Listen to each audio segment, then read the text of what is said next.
तो पीएम मोदी अपने बोल्ड फैसले के लिए जाने जाते हैं और पीएम मोदी ने देश हित में तमाम साहसिक फैसले अब तक लिए हैं और अब एक बार फिर से वन नेशन वन इलेक्शन का दांव चल दिया है। मोदी के मास्टर स्ट्रोक से विपक्ष हलकान है। ऐसे कौन से वो बोल्ड फैसले हैं जिन्होंने मोदी की अलग छवि गढ़ी है, एक रिपोर्ट के जरिए आपको दिखाते हैं।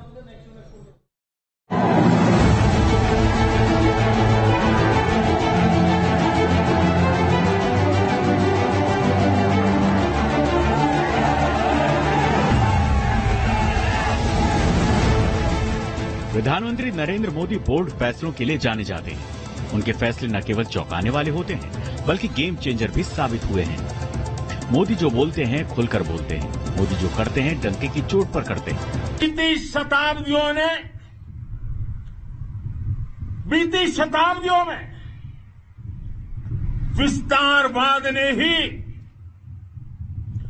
मानवता का सबसे ज्यादा हित किया, मानवता को विनाश करने का प्रयास किया। विस्तारवाद की जीत जब किसी पर सवार हुई है, उसने हमेशा विश्व शांति के सामने खतरा पैदा किया है। और साथियों, ये न भूले, इतिहास गवाह है कि ऐसी ताकतें मिट गई हैं या मुड़ने के लिए मजबूर हो गई है। मंच पर कोई भी हो, मोदी कॉन्फिडेंट है। फैसला सख्त हो, मोदी एक कदम भी पीछे नहीं हटाते। यूएन पर आज कई तरह के सवाल खड़े हो रहे हैं। इन सवाल को हमने क्लाइमेट क्राइसिस में देखा है, कोविड के दौरान देखा है, दुनिया के कई हिस्सों में चल रही प्रॉक्सी वॉर, आतंकवाद और अभी अफगानिस्तान के संकट ने इन सवालों को और गहरा कर दिया है। देश गवाह है मोदी सरकार के ऐतिहासिक फैसलों का। देश हित में मोदी ने ऐसे फैसले लिए जो मील का पत्थर साबित हुए। नोटबंदी का फैसला हो या फिर जीएसटी या फिर सर्जिकल स्ट्राइक जैसा सख्त कदम, मोदी ने वक्त वक्त पर अपने फैसलों से सबको चौंकाया। राजनीतिक पंडितों को मोदी के किसी भी फैसले की भनक तक नहीं लगती। ये मोदी के काम करने का अपना अलग स्टाइल है। संसद के 5 दिनों का विशेष सत्र अचानक बुलाकर मोदी ने एक बार फिर सभी को चौंकाया है। महज एक खबर से देश की बहस एक नई दिशा में मुड़ गई है। नई संसद से पहला कानून कौन सा होगा, इस बात के कयास लगने लगे हैं। खबर के अगले ही दिन प्रधानमंत्री मोदी के फैसले की झलक भी दिखने लगी। एक देश एक चुनाव। इस देश में क्या कोई कल्पना कर सकता है? लेकिन मोदी सरकार ने अपने इस सपने को साकार करने में अपने कदम बढ़ा दिए हैं। मोदी सरकार ने पूर्व राष्ट्रपति रामनाथ कोविंद की अगुवाई में एक राष्ट्र एक चुनाव के लिए कमेटी बना दी। माना जा रहा है कि 18 सितंबर से शुरू हो रहे संसद के विशेष सत्र के दौरान इस बिल को पेश कर सकती है सरकार। एक साथ पूरे देश में विधानसभा और लोकसभा के चुनाव होंगे। ये चुनाव कैसे होंगे, किस तरह के होंगे, कब होंगे, इस बात पर हर तरफ चर्चा गर्म है। प्रधानमंत्री मोदी के मन में क्या चल रहा है, इसे समझना मुश्किल है।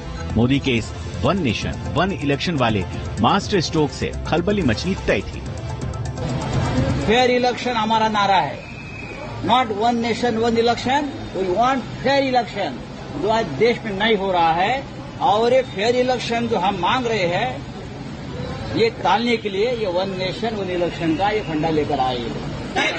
वन नेशन वन इलेक्शन अगर यूपी में हो जाए इलेक्शन, देखिए ये केवल इंडिया बीट जो हो रही थी उसको डिस्ट्रैक्ट करने के लिए बोला गया है। और अगर आपको याद होगा, पिछली बार भी जब मीटिंग हुई थी उन्होंने अलग से मीटिंग की थी। ये वन नेशन वन इलेक्शन केवल धोखा देना है। मोदी हमेशा से अब वन इलेक्शन वन नेशन की वकालत करते रहे हैं। मोदी का पुराना बयान भी अब वायरल होने लगा है। सुनिए। लोग मेरे पीछे पड़ेंगे, मेरी कब्र खोदने की धमकी दे देंगे, मेरे खिलाफ साजिशें रचेंगे, लेकिन उन्हें पता नहीं है जो डर जाए वो मोदी नहीं हो सकता। मोदी की आक्रामक शैली, बोल्ड फैसले लेने का दांव विपक्ष पर हमेशा भारी पड़ा है। अब वन नेशन वन इलेक्शन को लेकर विपक्ष की बेचैनी बढ़ गई है। हालांकि सरकार का कहना है कि इतना घबराइए मत। प्रदेशों में democracy 12th century, 11th century, 8th century से डेमोक्रेसी है। ये डेमोक्रेसी भारत में एक एवोल्यूशन है। ये एवोल्यूशन में अभी नया नया जो विषय आता है देश के हित में, उसका तो चर्चा तो करना चाहिए। तो चर्चा करने के लिए कमेटी रचा दिया गया है। तो इसका अर्थ ये नहीं है कि कल से ही हो जाएगा, इसे तो हमने थोड़ी कहा है। मोदी का दांव इतना सॉलिड हो सकता है ये हर कोई जानता है। अभी सिर्फ खबर बसाई है। उसी खबर से विपक्ष की रणनीति तितर बितर होती नजर आ रही है। इन शहीदों का बलिदान व्यर्थ नहीं जाएगा। इतना ही नहीं, पिछले 9 सालों में न जाने कितने फैसले हैं जिससे मोदी ने चौंकाया है। नोटबंदी का फैसला भला कौन भूल सकता है। 8 नवंबर साल 2016 को रात 8 बजे प्रधानमंत्री नरेंद्र मोदी ने देश को संबोधित किया और रात 12 बजे 500 और 1000 के नोटों को चलन से बाहर कर दिया। आपके पास लगभग 50 दिनों का समय है। अतः नोट जमा करने के लिए आपको अफरा तफरी करने की कोई आवश्यकता नहीं है। आपकी धनराशि। इस फैसले का विपक्ष ने जमकर विरोध किया, तमाम सवाल उठाए, फैसले को जन विरोधी बताया, लेकिन लोगों ने फैसले की तारीफ की। प्रधानमंत्री मोदी ने सीमा पार बैठे आतंकियों और उनके आका पाकिस्तान को भी सबक सिखाया। 18 सितंबर 2016 को उरी में आर्मी कैंप पर सो रहे जवानों के ऊपर आतंकी हमला कर दिया गया। 19 जवान शहीद हो गए। इस हमले का जवाब भारत ने 10 दिन के भीतर ही दे दिया। सर्जिकल स्ट्राइक और एयर स्ट्राइक करके भारत ने देश के दुश्मनों को नए भारत के सामर्थ्य का संदेश भी दे दिया है। ये बताता है कि भारत बदल रहा है, भारत बदल सकता है। भारत कठिन से कठिन फैसले भी ले सकता है और कड़े से कड़े फैसले लेने में भी भारत झिझकता नहीं है, रुकता नहीं है। इसी तरह बालाकोट में एयर स्ट्राइक कर मोदी ने बता दिया कि वो देश हित के लिए कहां तक जा सकते हैं। 14 फरवरी 2019 को पुलवामा में जैश ए मोहम्मद के आतंकियों ने सीआरपीएफ के काफिले को निशाना बनाया। इस हमले में सीआरपीएफ के 40 जवान शहीद हो गए। 2 हफ्ते बाद 26 फरवरी 2019 को भारत ने बालाकोट एयर स्ट्राइक करके जैश ए मोहम्मद के आतंकियों को ढेर कर दिया था। बालाकोट एयर स्ट्राइक के 3 साल पूरे होने पर देश ने अपनी वायुसेना के पराक्रम को भी याद किया। हमारे शूरवीरों ने देश को चुनौती देने वालों को उनके घर में ही घुसकर मारा था। मोदी के इन फैसलों पर भी विपक्ष ने सवाल उठाए, लेकिन आम जनता ने इन फैसलों की जमकर तारीफ की। प्रधानमंत्री मोदी का सबसे साहसिक और बड़ा फैसला था जम्मू कश्मीर से आर्टिकल 370 का खात्मा।